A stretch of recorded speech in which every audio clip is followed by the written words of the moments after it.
All right, there we are again. Hello, Steve. Hello, everyone. Hi. I think I'm going to start today with a question from one of the fans. Alrighty. My memory is not good enough to remember his name, so I apologize for that. He was saying that somewhere in Deadhouse Gates, where Mappo and Icarian meet Vrillen, Icarium, I think he says, the diverse who survived the fire of Igatan. So based on this note, on this comment, although it probably refers to the siege of Igatan during Dassen's period, not the one in Bone Hunters, he was wondering if maybe Bottle's rat in the Bone Hunters is one part of the diverse that is Grillen. No, probably not. Probably not. I think it's just a rat. I was thinking the same. I was it was a good idea though, but yeah. No, I have a fondness for rats. I had pet rats when I was growing up. really Smart little creatures. Yeah, they were great.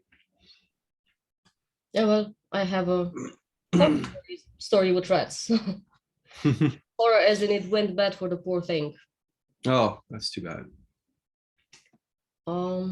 We had rabbits at my grandparents' village growing up, and we also had a lot of rats, and quite often they would disembowel the little ones, the babies.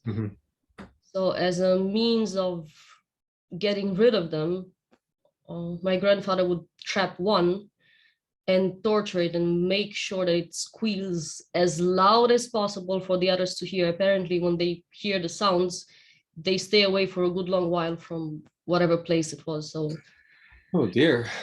The means of torture were really cruel. Yes, I imagine. I remember asking him, why does he need to do that? Is there no other way? And he said, well, I can kill many, trap them and kill them and trap them and kill them, or I can kill one and the others will stay aside and babies will be safe, the other ones will be safe. It's unfortunate for this one, but it was hard to understand even, I mean, especially for a child that was what, 4? Yeah.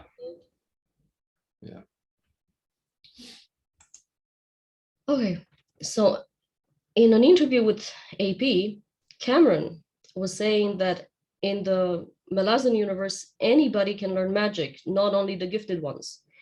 And for me, that was a bit of a surprise because I always thought that it's only those with a special inclination towards it that can be wizards. And he added this comparison that anybody can enjoy music, but not everybody is a professional musician, and obviously nobody would want to train their rival. Now, the part with the rivalry makes sense, even sticking to the musical comparison that Haydn was Mozart's teacher for a while until he realized his potential, and then he sabotaged him forever.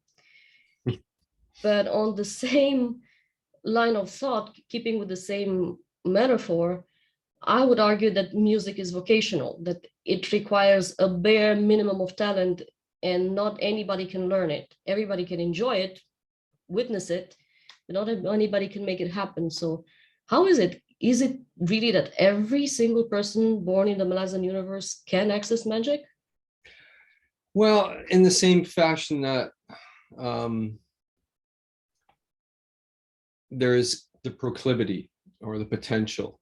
Or the talent. But like you say, I can learn guitar. It doesn't mean I'm going to be a good guitar player, right? And it's what somebody's interest happens to be, and all the rest. I don't know if I don't think the Mozart example is actually applicable to the Malazan stuff, because they were competitors for a certain limited amount of patronage, and so that would have had a huge role in terms of sabotaging somebody else's career and all the rest. But the Malazan world is I guess a bit more freewheeling in that respect. So you could train somebody on the assumption that they're not going to be hanging around anyways. they're going to head off somewhere else and make use of their abilities. And then you've got the entire sort of military apparatus of the Malayan Empire, which embraced the use of magic. So I don't think there's that kind of pressure. But yeah, we always saw it as very much meritocratic or egalitarian. That it is something that people could acquire with enough work. That doesn't mean everyone has the discipline and the willingness to actually put in that hard work. So, as a musician, I would say that it takes more than willingness and hard work. Sure, it does. Yeah, but it's you have to start there, and of course, lots of people just don't start there. So,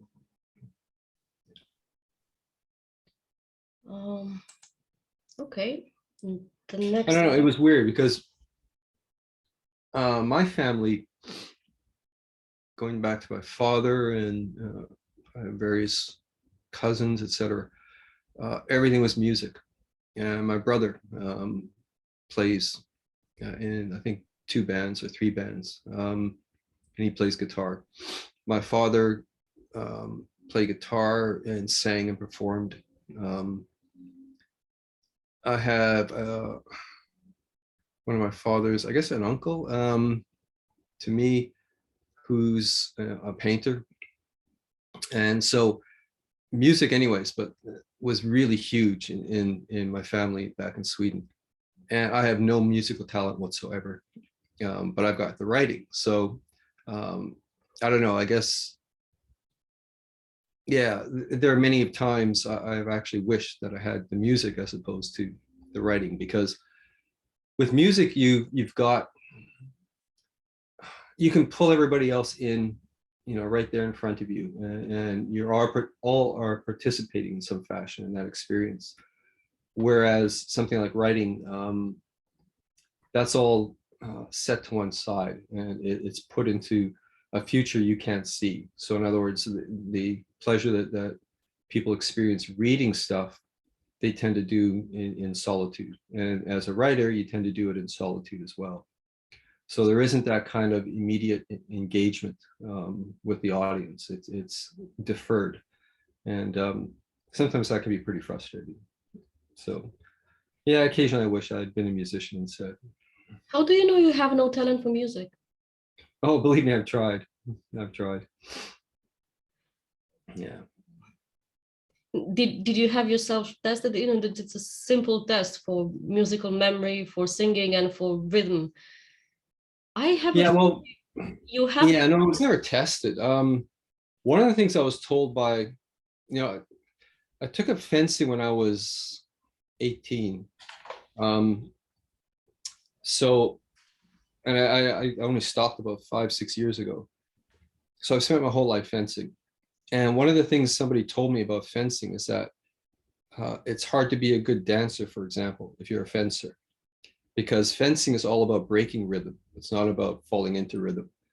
And you try to set up false rhythms in how you move and how what you're doing with the weapon and all that kind of stuff.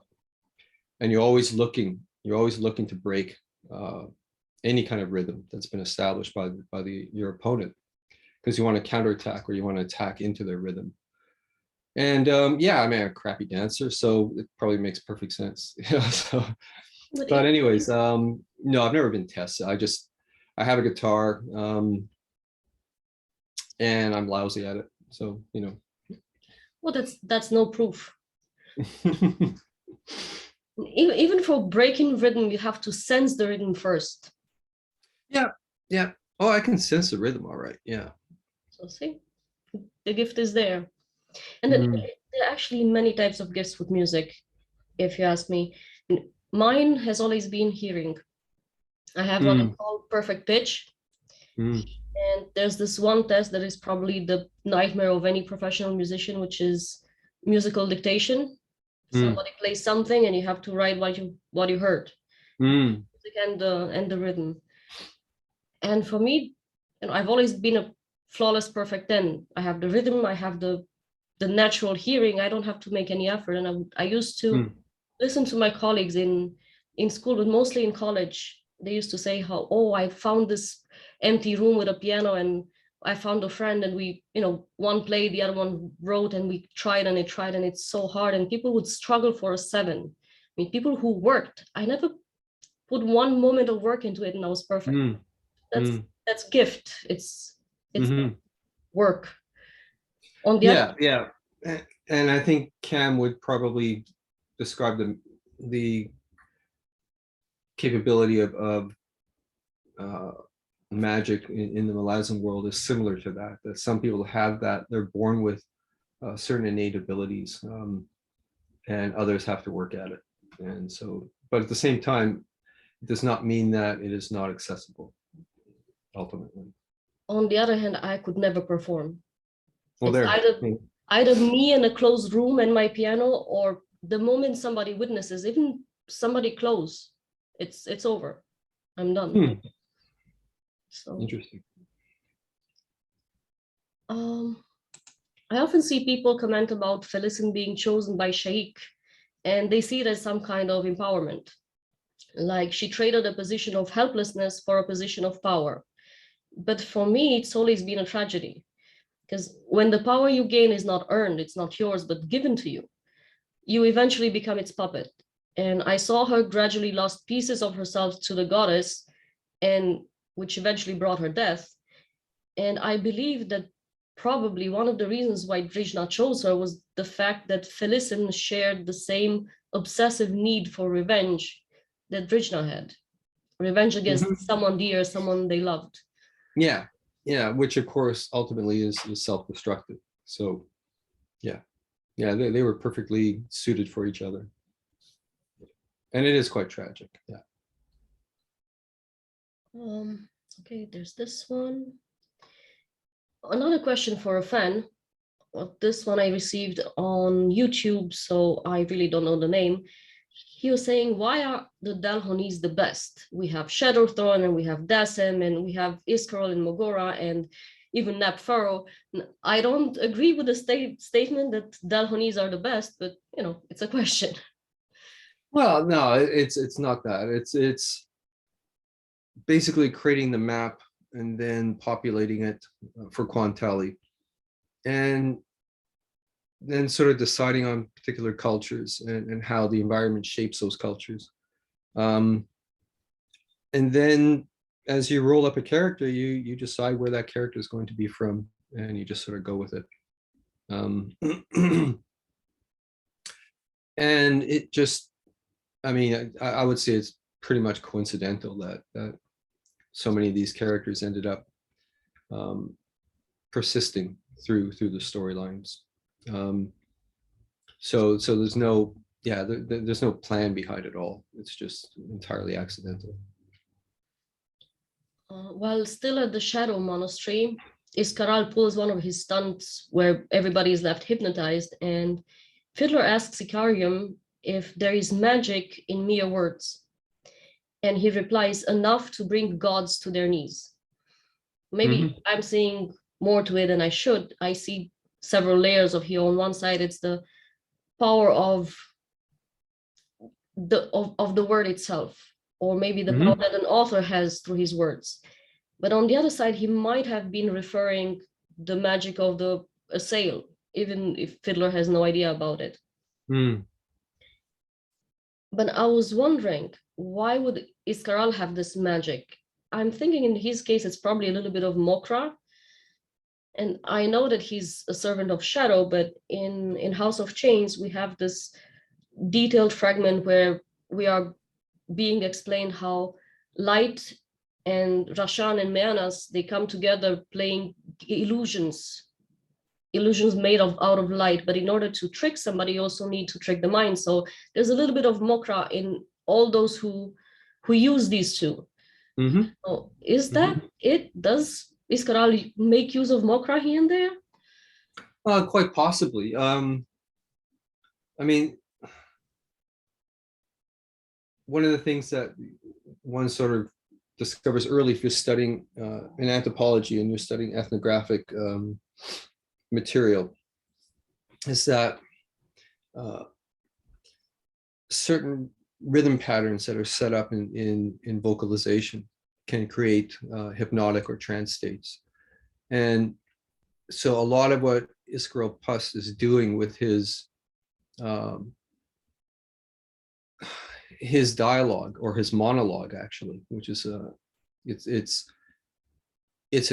its internal monologue has been made audible to everyone else, right? So that's its internal landscape. But there's a rhythm that's set up and all that stuff in the almost call and answer kind of thing that's going on. And yeah, I am messing around with sort of the notion of that having a hypnotic effect, or a particular suggestive effect anyways, on the audience, whether they're aware of it or not. So just by setting up that kind of rhythm, he's messing with people's heads. And, you know, he's, one could assume that he's aware of what he's doing. Well, I'm sure that he's aware of what he's doing. Even the stuff that he lets out by mistake is stuff that he wants them to know, for whatever reason that makes no sense to me, but I'm sure he wants them to know. Callum calls Corbolodom a superb tactician, if a little bloodthirsty. Yet my perception of him, especially in Return of the Crimson Guard, is that he was pretty lousy at tactics, but a really good swordsman. Yeah. Yeah, I mean, all of these things are possible. I can't recall how Cam used them, but quite often the capability of a tactician or a general or a commander can become less relevant if the army and the forces that they're leading are to a certain extent out of their control. So if other factors are at work, there's only so much a leader can do. So if he does not have forces that are, for example, as disciplined as the Malayan forces, then, you know, he's facing trouble. But then anybody would be in trouble at that point. So that's certainly the case in Deadhouse Gates, where the rebellion's army is not really an army at all. It's just it's a mob, basically, of countless tribes with all their own, you know, agendas and all the rest, and dozens, if not hundreds, of leaders. And so that kind of thing's pretty hard to wield as a tactician. And sometimes you're just being pulled along, and there's not much you can do about it. Okay, let's see if you like this one. A few years ago, soon after I joined the Malayan Empire, somebody made a post in which they were comparing your work with Tolkien's, especially through the point of view of, I forgot a word, how complicated the story is. And I remember that thinking that, well, if complexity, that was the word. So that was not the point, because I know where I stood with it, and it unleashed a vicious war of opinions. But in my experience, and this is just my personal observation, I think you aren't really happy when you're compared to Tolkien for whatever reason. Is that the case? I would need to know the context. And so I'm not familiar with the arguments that were raised in the example you've given. I don't see much to compare in a sense that Tolkien was not a formative aspect of my reading of fantasy. I remember reading The Hobbit and pretty much not really going much past that. I mean, eventually, many years later, I read Lord of the Rings, but I did that more I guess, almost out of a sense of obligation. From within the fantasy genre, the expectation is, at least among writers, that all writers have read Tolkien and read Lord of the Rings. So I just sort of felt I almost guilted into it. And I didn't recognize, I recognized a lot of the mythological underpinnings of all that stuff, the folkloric stuff and Norse myths and all the rest. So I was more interested and read it more for almost an anthropological perspective than anything else. So maybe you could make a comparison on the sense of making use of mythologies and legends and folklore. Although, at least even in that case, the Malazan stuff, it's I'm making use of in-world mythologies and folklore, so not our world. So I have to admit, I don't really see where the comparisons can sort of fit. We're doing, two entirely different things, and my inspiration and the things that got me going were more along the sword and sorcery lines than anything else, rather than epic fantasy. So I don't know.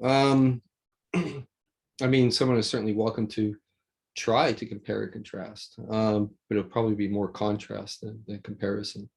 And I'm not writing fantasy in order to engage in a dialogue with Tolkien. Whereas, say, somebody like Steven Erikson was very consciously doing that with his Thomas Covenant series. And I found that absolutely fascinating, and really quite extraordinary achievement. So, but he had already done that stuff before I'd ever, sort of got my books up and running. So if somebody's done that kind of level of engagement with Tolkien, in the genre aspect, in the world creation aspect, in all of these things, why would I want to, cover that ground all over again? So yeah, I was never really interested in writing in counterpoint to Tolkien. People will make comparisons as they, whatever they like, depending on their own backgrounds, but it's certainly not one I feel any kind of emotional attachment to. Well, in this case, the main arguments were, well, look at the Malazan world, how complex the characters are, how complex the story is, how complex the universe is. While the other side was, yeah, but Tolkien created 3 languages. What's more complex than language? And that was the basic argument, point of view of complexity. Personally, for me, the only way in which I would compare, not the works, I truly believe that the Malazan books will have the same impact on fantasy that Tolkien's had eventually someday. And that's probably the only way in which I would compare them. Well, yeah, the other comparison might be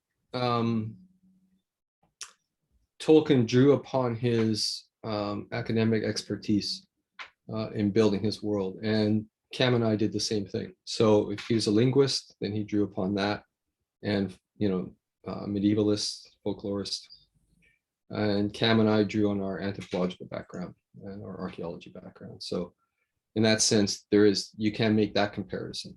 That we all came from places that we were very familiar with, and then transposed those aspects into the fantasy worlds we created. Okay, the next one.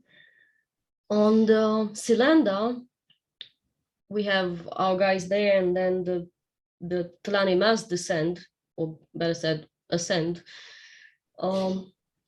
And the Bonecaster tells Culp that this is Kurald Emurlan, and he says he has no idea what it is, to which the Bonecaster is surprised, saying that, well, you're a mage of Meanas Rashan. Not Meanas or Rashan, but Meanas Rashan in one go.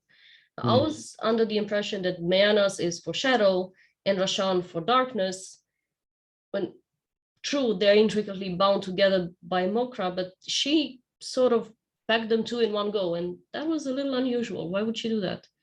Or is it just a way of writing?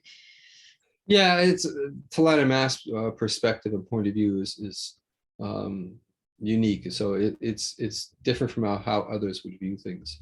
And their relationship with magic is more out of the shamanic style of approach. So for them, there is far less distinction between darkness and shadow. And then if you go back to the Carcana stuff, you can see that, you know, the dog runners who would become the Talan are already there. And this is, you know, in the creation of all three aspects. So the Leosin, Emerland, and Galen. So they were there before everything split up. So they probably hold on to some aspects of some memory of that as well, is part of their cultural memory. So I wouldn't put too much into it. One of the epigraphs in Deadhouse Gates says something about Dassem, that it was one thing to lead by example with 6 soldiers at your back. It is wholly another with 10,000. And I was wondering, you know, as a public figure, there's so many eyes on you and what you say and what you do. Do you ever feel the pressure of leading by example, knowing that everybody's watching you? So many of us? I'm not leading anybody anywhere. So I mean, there's the whole aspect of professionalism, I guess.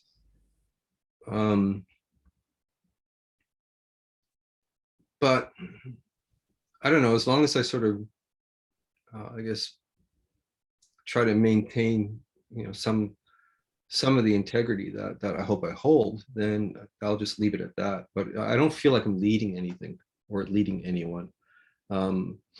It's more of an invitation to share and partake in the same, you know, same fictional world that I'm writing about. And I don't feel like I'm a spokesperson for anything either. So try not to think about that stuff. Well, I believe so. The only reason I asked is because a large part of the books is not just the epic stuff, but also the message, the morality, the compassion, the, you know, lessons in philosophy, the complexity, the dangers of certainty. There's a lot of stuff that comes with the magic and the fantasy and the epic stuff, and people resonate with this ideology as well, and they associate it with you, the man behind the book. And I've seen how people look at you from comments, from, you know, observations, and it's Well, I try hard to not to shake be that off. Yeah, I try not to be an asshole, if that's what you mean. But even there, you know, you can only proceed based on the rules you set for yourself, right, in one's life. But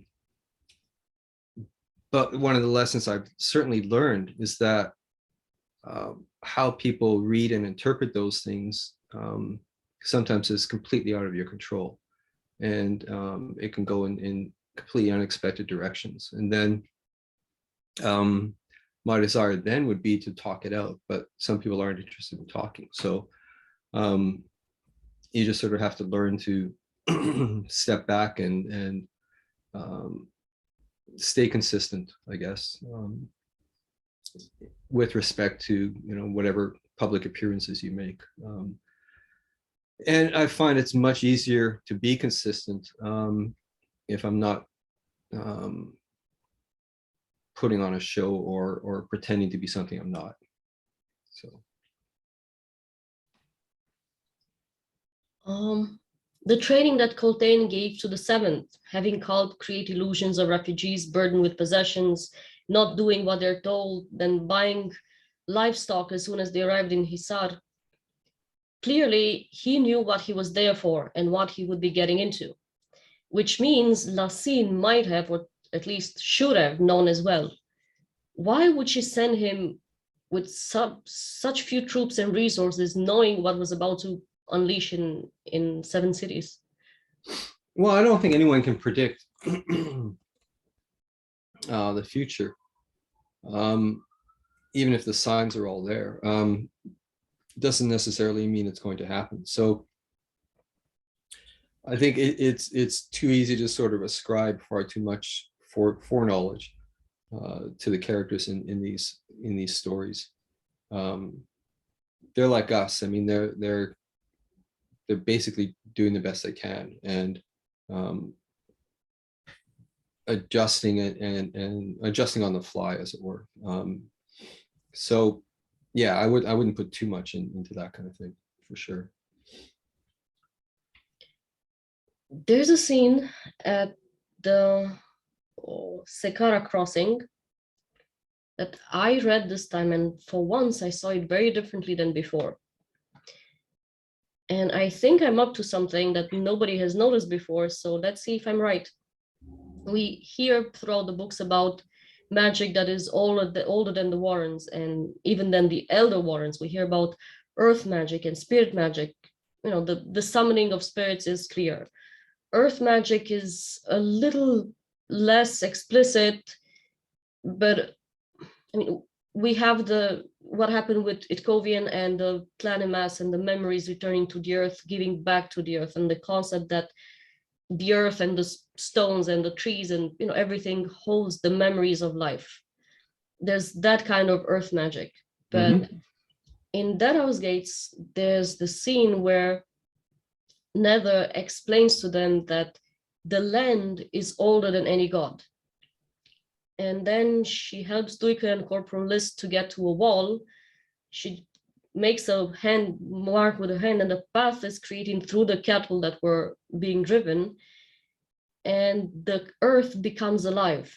And Duiker describes it as the earth shivering beneath their boots, not too deep reverberations, not the deep reverberations of countless hooves, but something more intense, muscular, as if we stride the spine of an enormous serpent, the land awakened, the land eager to show its power. I think this would be something even older than Burn, a literal coming alive of the physical ground they walked on. Is that how you meant it? Because it would be the one situation in the books where this happens. Yeah, probably. I don't know. I remember I was in a class when I was doing the writing program here.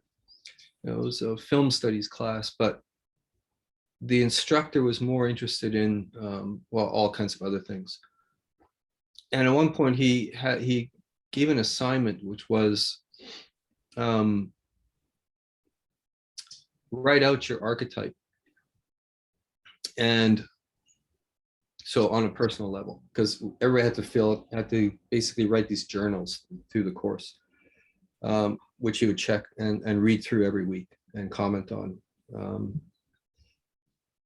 And for that assignment, I actually didn't write anything. I simply I did a sketch, and I did a sketch of the landscape in Southwest Saskatchewan, Frenchman River Valley, unbroken prairie, and the sketch was of a hill overlooking the river valley, where bedrock had sort of broken up through the surface of the ground, and it formed a kind of sort of a reddish, dark red, oxidized, broken black spine that sort of traveled the length of this hill. And so I described this as an archetype of the sleeping dragon. And so in a lot of ways, that kind of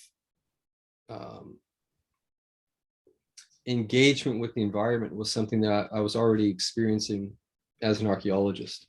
It wasn't just, sort of the scientific side of things of stepping out into these places and looking for sites and all the rest. There was something far sort of deeper going on when I was in these places, and that's what drew me there to begin with. So with something like this fantasy stuff, I can sort of explore that in a more in a less metaphorical sense. I could actually comment on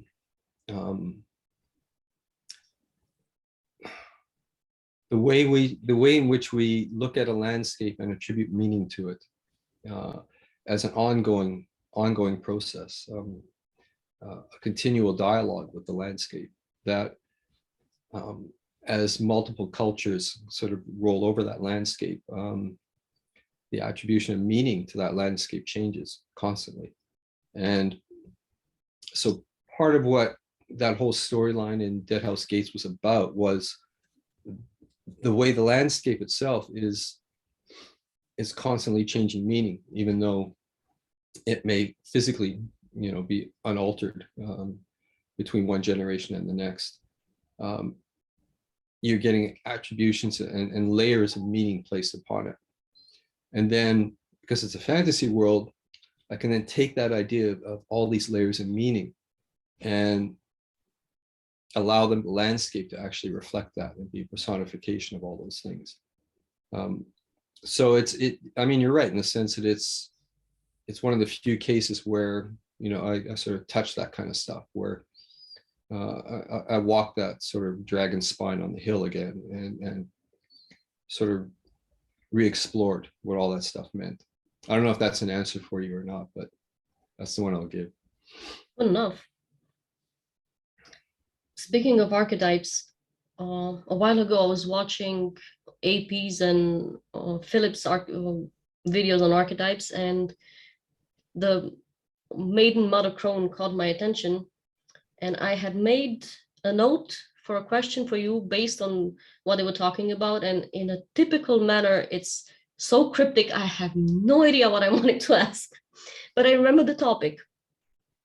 So it had to do with the fact that the maiden is always seen as good and kind, always. One of the archetypes is good and kind and fertile, being able to bear children, while the witch is always wicked and evil and sterile. And the way this might have shaped social perception about women who choose or are unable to have children. Is that a question? Ish. Yeah. I think one has to bear in mind that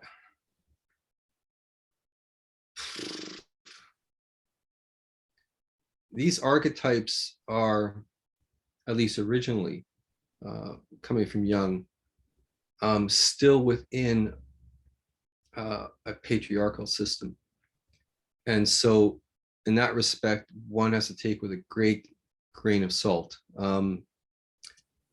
any sort of descriptions and definitions and attributions with respect to women, because you have to take the cultural context of this.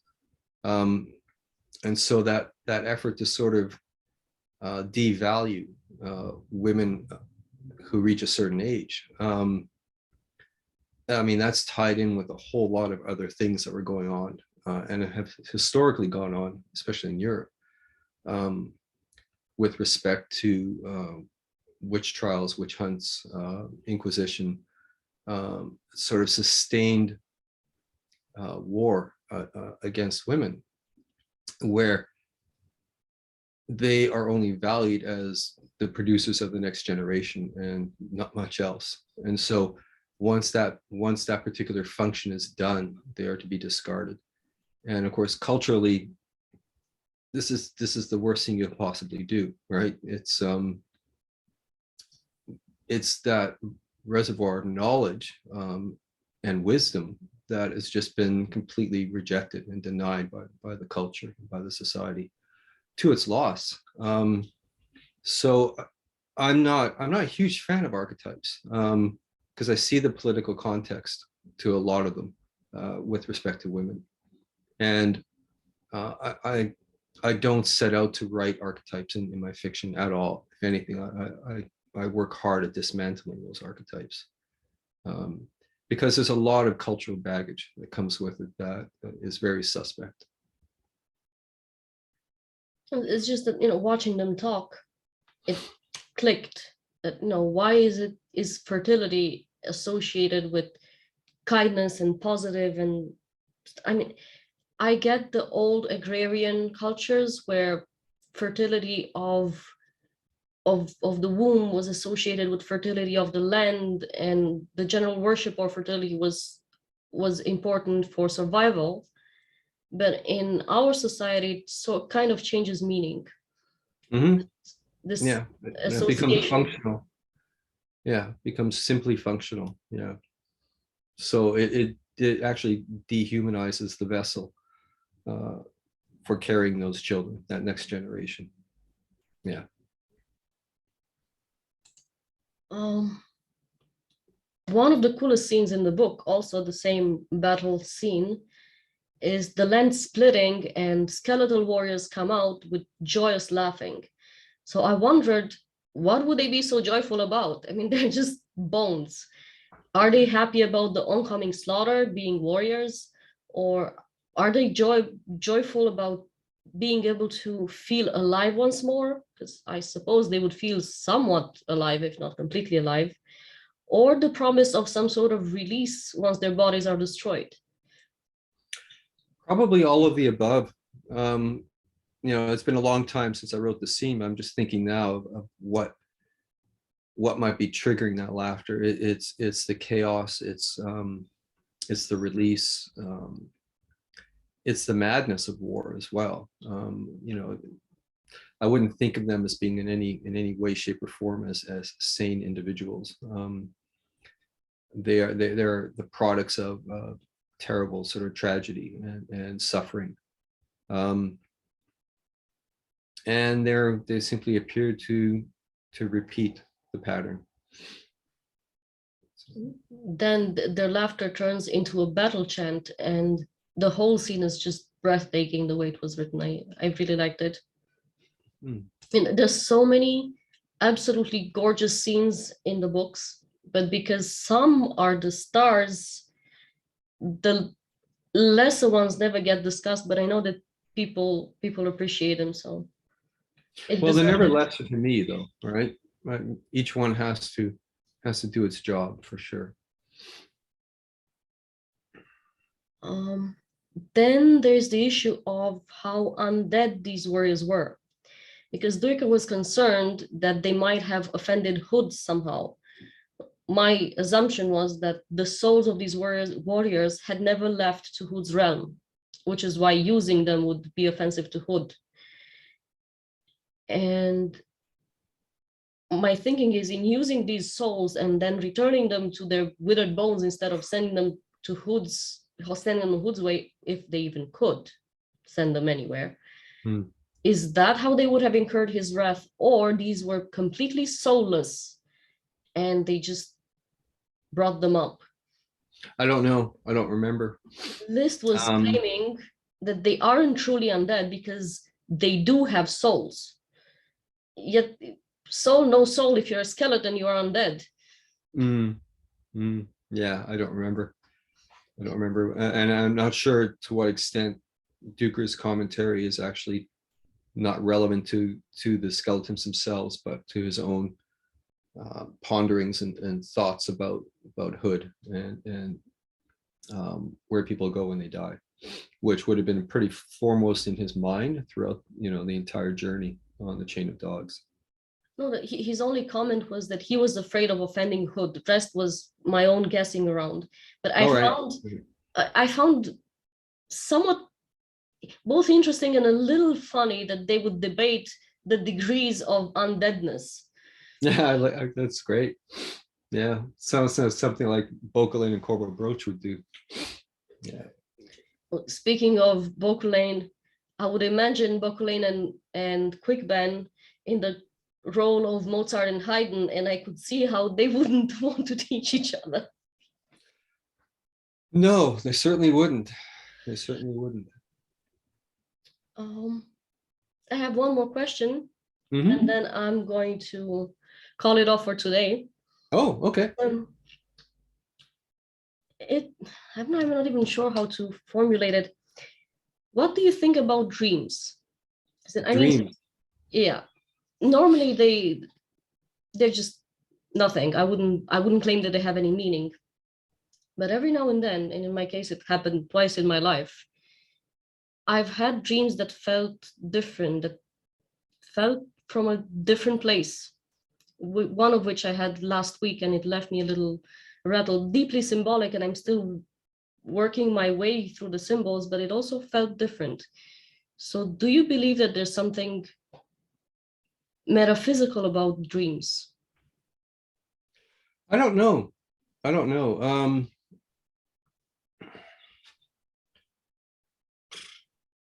I know what you mean. I mean, there are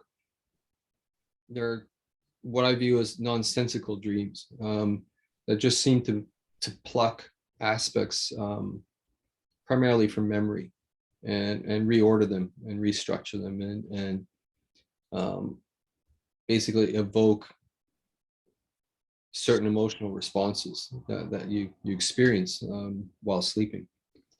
And I have no idea why these things are playing themselves out as the mind does its unanchored wandering while our forebrains are slumbering away.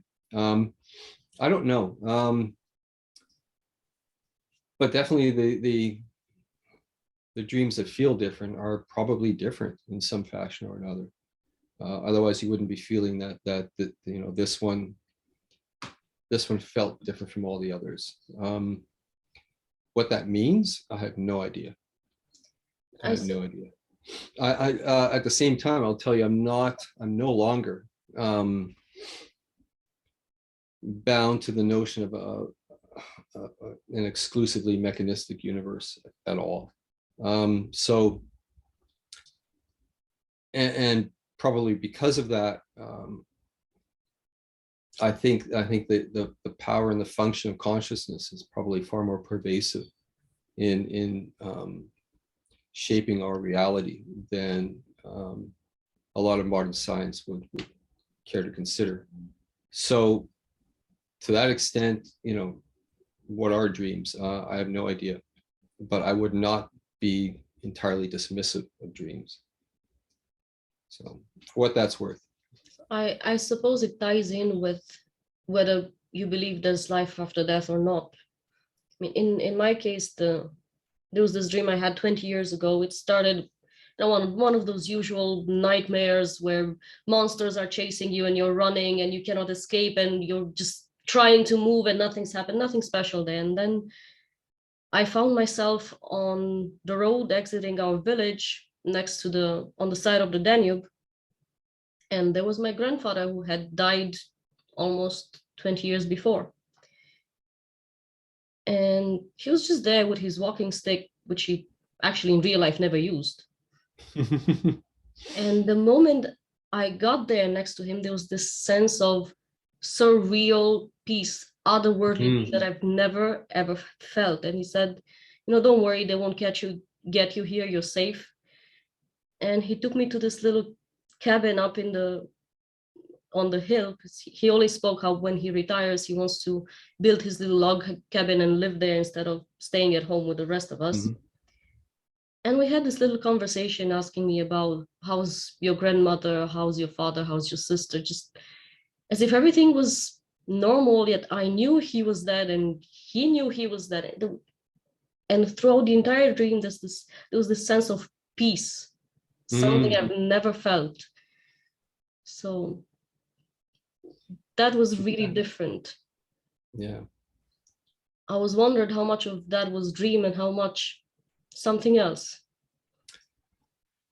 Well, I guess, you'll get your answer eventually. But in the meantime, yeah, we can only wonder.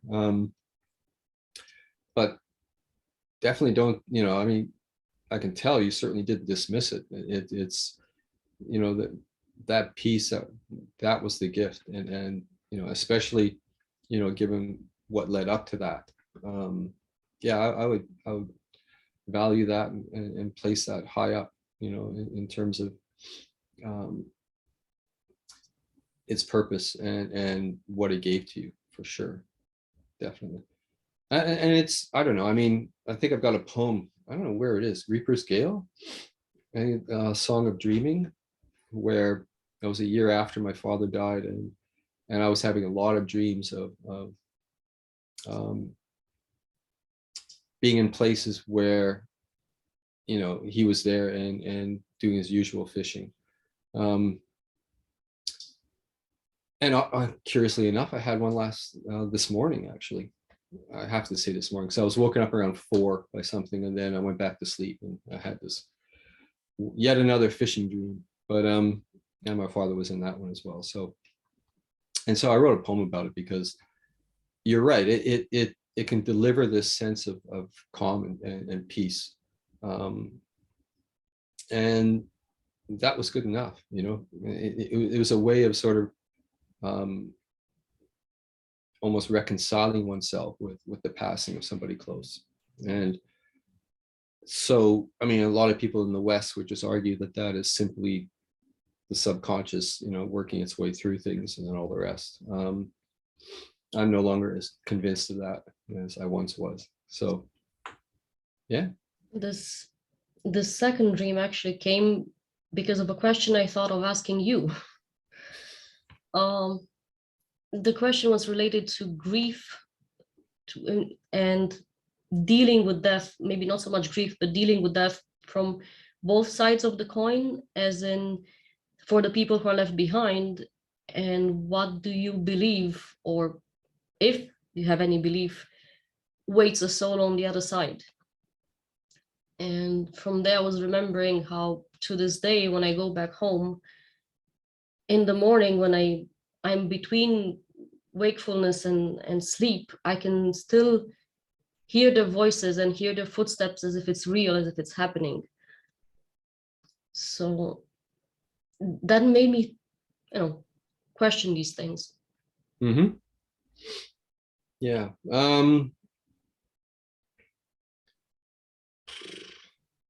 I don't concern myself too much when I think in terms of a spirit on the other side dealing with grief, because I don't think, and if you read and listen to all of the accounts of near-death experiences, they're all quite consistent in recognizing that the place they go to in the time when they are no longer alive, and when they've ceased sort of witnessing things in the hospital or the surgeon's, you know, operating room or whatever, that there's no way they could witness because they were clinically dead. But once they move past that stuff, there does seem to be a place where judgment doesn't operate in you know, normal fashion, and there isn't grieving in that sense. There's more, I guess, an overwhelming understanding and compassion. So yeah, I mean, I'm not, you know, when we think about grief, it's very much on this side of the veil. It's the people left behind, and then if you were the one dying, it's the grief of leaving people behind. Because I know my father certainly, you know, when he wept for those reasons as he was dying, not for himself. So yeah, you know, my engagement is always going to be on this side. I'm not worried about the other side. You know, we'll all get there eventually and discover for ourselves. And that sort of, it sort of leaves me with less angst than I once had, and I'm not particularly worried one way or the other. So that's sort of where, I guess, where I'm at, and that's the extent of which I'm going to sort of describe my belief systems. they they manifest in certain ways, I guess, in the fantasy stuff, but probably not in a necessarily conscious way. At least in the writing of the first 10 books. I was much younger then, and so times change. I was thinking of my own encounters with death, and they were significantly different. Mm-hmm. My grandfather had this rule that we don't talk about death in this family. We never mention it. It doesn't exist. So when he died, it was quite a shock for me. But then I was young. I was what, 9 years old. It took me 17 years to wake up one day without feeling pain. That's a really long time to grieve, unnaturally long, I would say. And then when my grandmother died, it was light, and we had a really strong connection. Mm-hmm. So that was strange for him. I don't know, maybe the difference between being an adult and being a child, or the fact that my grandmother had taken her time to say her goodbyes in her own ways, to ask us not to suffer, because it's the way of the old to die, and she Mm-hmm. wants to be back with her family, and she doesn't want us to suffer. Maybe that's what made the difference. It just made me wonder. Yeah, yeah. I mean, one can have a sense of, someone close dying before resolution, personal resolution with that individual. And that can certainly, I think, haunt the living, more so than with other people where, as you say, peace is made with the whole process. So the other thing, of course, is we don't get over grief. It's just another weight on the shoulders. But what happens is we get used to that weight, and then we don't notice it anymore.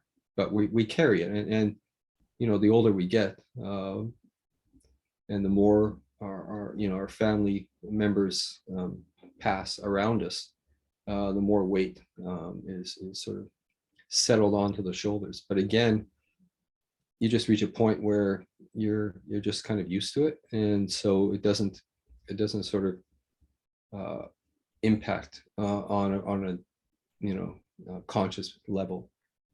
It's just there, and I don't have issues with that. I mean, it's, if anything, it helps with my writing, because it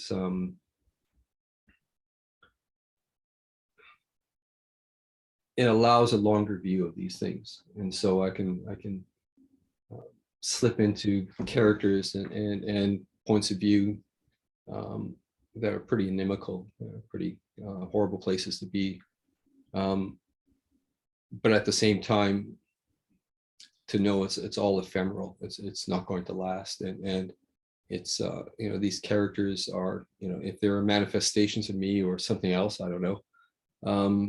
They all have a fairly short lifespan, so it's no longer a huge issue. It's not going to haunt me.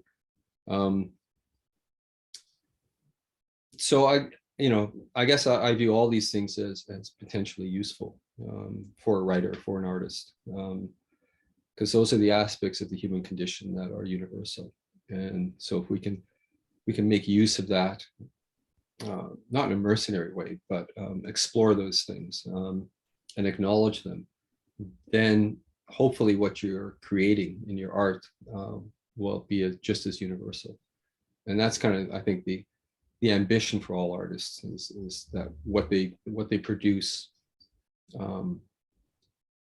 has an appeal that will outlive them, because it has value in and of itself, regardless of the cultures involved, or the time period, or the generations. Because I mean, I certainly feel like I'm now the previous generation. I'm the in terms of fantasy and the genre and all the rest. I'm among the group on its way out, and so it's been very interesting to sort of look at how the genre has evolved and how the readership has changed through the years. And so I like keeping an eye on that kind of stuff, but I don't feel as engaged, I think, as I once did. One more question, more or less on the same topic. There was this essay you once wrote about doing some digs somewhere in Canada, and you had the assistance of a shaman who found some body and a soul, actually, that you eventually found the bones of. Or at least that was quite some experience. Yeah, it was quite an experience for me as well. Very unexpected on my part, but yeah, it's one of those things that one cannot explain from a Western, mechanistic point of view. The shaman's ability to identify the person on the basis of one fragment of a wrist bone, radius or an ulna, I can't remember, was pretty extraordinary because, osteoarchaeologists, forensic archaeologists, that piece that had just been dug out of the ground, there was nobody there to give any identification for it. We knew it was human, that's all we knew. It could have been an adolescent, it could have been anything, male, female. And the fact that she was able to take it in her hand and provide details, first of all, specifying gender and age, and then to provide details that were still, under half a meter of earth. So nobody knew these details, but she had them. And so, yeah, it's an eye opener, when these things happen, and you start excavating and you discover that, the things that the shaman had told us, we were discovering in the ground as we dug. It was pretty cool. I believe that the Western world has lost something that is probably hard to recuperate. I remember our folklore teacher telling us once how he went to this folklore event, some international event, and he saw a group of people from Belgium, and they had these wide hats with a wheat in their hats. And he asked, why do you wear the wheat? Is there a reason for it? Because in our folklore, there's a reason for everything we do. And the answer was one that left him surprised. He said, well, I don't know. We saw a painting of our ancestors and how they used to dress, and we just replicated it because nobody dresses like this anymore. We don't do these things anymore. So then he explained that at least in our culture, the wheat is the perfect symbol for the cycle of life and death. The seed has to die for the new plant to come, and it keeps growing. And the wheat has a special place in our ancestors' diet. So it's linked to our way of living. So that's why we use wheat to decorate our clothes. That was a piece of information that was lost to our Western cousins, which are not even really that far away from us. Yeah, practices fall to the wayside. And it's not just the Western, it's not just European cultures, it's not just that kind of legacy. The petroforms of the Whiteshell Park far predate the native groups that are there to this day. So, but what's happened is the groups that are there have embraced them and sort of built a belief system and a ritual practice that now incorporates these probably archaic stone formations, boulder formations. And I think that's fantastic. I think the idea of these things as constantly living and constantly being reincorporated, depending on whatever culture has come upon them, and it's a way of embracing the landscape around you, even if certain aspects of it, at least culturally, are not specifically yours. Your presence there sort of picks up the thread that was left on the ground. So even those people that you're describing wearing the hats with the feathers, they may not understand, where it all came from, but they picked up the thread, and so that's kind of cool. I'm thinking the same about us. There's this tradition we have, and for the first day of March, and for the first 2 weeks or so, we pin these little decorations, women only, on our clothes that men give them. They're called Mărțișor, comes from Marte, from March. It's a celebration of spring, and we don't really know why we do it anymore. I've read legends about it. They're always tied with these threads. They're twisted together, 2 threads, one white and one red. And supposedly the symbolism comes from life and death. Mm-hmm. And I didn't know why we're doing this until the invention of internet, and I started researching, because we at least don't know. Maybe my grandmother would have known, but our generation has already maybe, but even then, I mean, interpretations are going to shift. They're going to change. Oh, definitely. And attributions. I mean, if I were to look at white and red symbolically, then red, of course, would be lifeblood, and white would be, as you say, it would be death. It would be the white that one presumably goes into following death. So yeah, that may, that kind of stuff is, at least for me, it's the stuff I want to stick in my fantasy novels, but I don't want to explain. I just want them there. Because you're right. I mean, it's not a case of somebody showing up in a scene in one of my stories, and then wearing all these weird things, and then somebody says, well, what's all that about? And then they sit and explain it all. Because chances are, even if they were to do that, I generally wouldn't do that unless I was making fun of it. They'd be wrong. It's not wrong, but their version would not be consistent with the version of the reasons why these clothes were worn 100 years ago. It would change.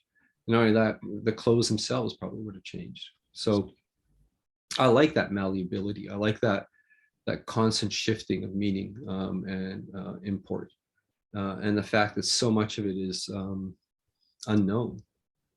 I think one of the issues I think the modern Western society has, which is something I think I've written about before, but it's the loss of wonder, the sense of wonder and mystery. I think we need these things, and in their absence, we're all left feeling as if something's missing in our lives. And for me, it has to be the wonder. And that's why, I continually visit places where I can walk out on the landscape and re-enter sort of that sense of mystery. Because without that, what's the point? If we have all the answers, really, what's the point of it all?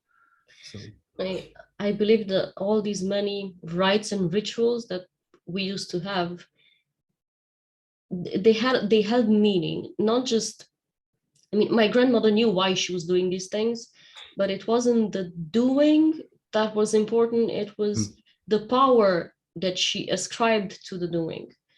And the same ritual would have different reasons, from just travel 200 kilometers away and it means something else, but everybody is still doing the same thing. Yeah, I used to like that, her belief in what she was doing more than the actual doing. Yeah, and the more we delve into consciousness as a phenomenon, I think the more even the West is starting to recognize that belief actually has a lot of efficacy that we didn't think existed before. Belief in the sense of quantum engagement, maybe. In terms of, I guess the prime example, and people like Erwin Laszlo would talk about, is that the further we look out into the universe, the more of the universe we create, and we create it by the act of looking out into it. And so, for me, it's not cut and dry, not black and white anymore. It's very, very complex and nuanced, and consciousness is central to it all. And I think we've yet to sort of understand just how efficacious consciousness is. So there is that sort of almost animistic element. When people talk about magic, in terms of encyclopedias, Fraser and Golden Bough, and all of these aspects of magic as sort of recognized by quasi cultural anthropological sort of points of view, that belief systems are actually far more relevant and important than we tend to give credit for. And sympathetic magic is sort of one of those examples of that which represents something else, and it only represents it in the mind of the practitioner, but sometimes that's good enough. So. Speaking of that, I was a little more than a teenager when I was given this book about magic, claimed to be professional. It started with the history of magic, and then rites and rituals in different cultures, and there were these two concepts that were explained to me in that book that actually made sense. One was talking about the importance of the ritual and how important it is for the witch to do it right, not because the ritual matters, but because the belief of the power behind ritual is what might actually make a difference. Provided that you believe in magic, they were saying it's actually the witch's belief, the power of belief, that would exert an action on the real world rather than the ritual itself. But the ritual is what gives the witch the strength to believe in it. That people who understand this concept will never be able to do it because they know what it's all about, and belief is gone. The magic in it is gone. No, I think that's a fair argument. Yeah, I think it's. I don't know. I probably just lost my train of thought. Never mind. But yeah, no, I think that's fairly accurate. That the ritual is a crucial element. But I mean, almost all of these systems will recognize that language has a power in and of itself. And so evocation of a name, for example, which is why, you have prohibitions against taking a god's name in vain in some fashion or another. And I guess there's an aspect to that, which is that notion of naming as being a thing of power. Have you read Don DeLillo's The Names? No. I highly recommend it. It's an extraordinary book. He's a bit of a weird writer, but it's a really, really interesting book. I remember reading it just after I'd read Umberto Eco's Foucault's Pendulum, and it was a great pairing of books. So if somebody reads Foucault's Pendulum, it's a huge novel and it's a lot of fun. In fact, it's very funny. And then, as a kind of a refresher or a slight break, you can pick up Don DeLillo's The Names, which is a much shorter book and a quicker read, but is equally as evocative as Eco's book. And that talks about the power of names and the power of language. It's really quite cool. And from an anthropological point of view, actually, because the main character is an archaeologist. Hmm. Yeah. But I foresee a spike of sales in this book once people are going to see this interview. Well, the names is simply, yeah, both Foucault's Pendulum and the names are wonderful, wonderful books if you're interested in that kind of stuff. And speaking of enjoying books, I am really proud of myself because I've been able to recommend Gardens of the Moon to a German colleague, and she just started it, and she was saying she's only 50 pages in, but so far she's really, really enjoying it. Oh, great. I'm thinking, great, because, you know, Gardens of the Moon, for whatever reason, tends to stop people dead in their tracks. I loved it. I don't know what makes people hesitate, but if it works, and in this case it works, I'm really proud of myself. Mm-hmm. Is that an English version or is it the German version? English version. English version. Okay. Well, we are corporate people. We're supposed to know English. Yeah. Yeah. All right, so this is where I will wish you a nice day. Thank you for your time. Well, thank you. I'm off to Monroe's to sign books this afternoon. So if anybody's waiting for something to come in before Christmas, I think we should be able to pull that off. So. Oh, speaking of Monroe's and books, sorry, one more question.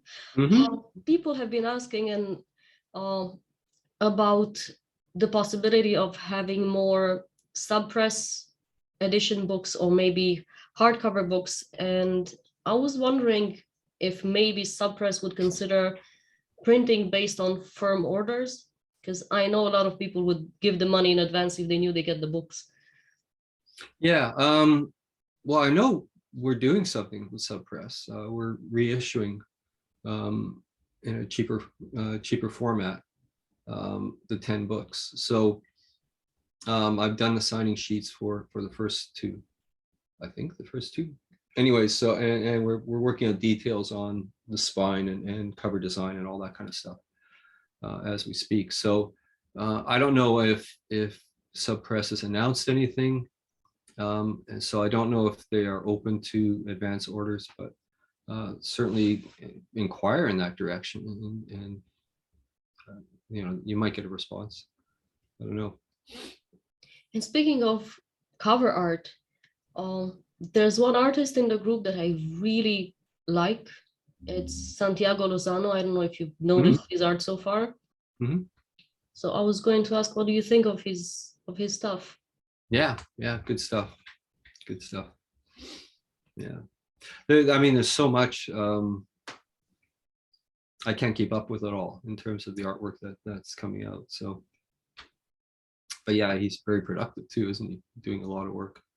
Mm-hmm. Yeah. All right, now I'm really gone. All right. Thank you so much, and see you next time. Yep. See you next time. Bye-bye. Bye-bye.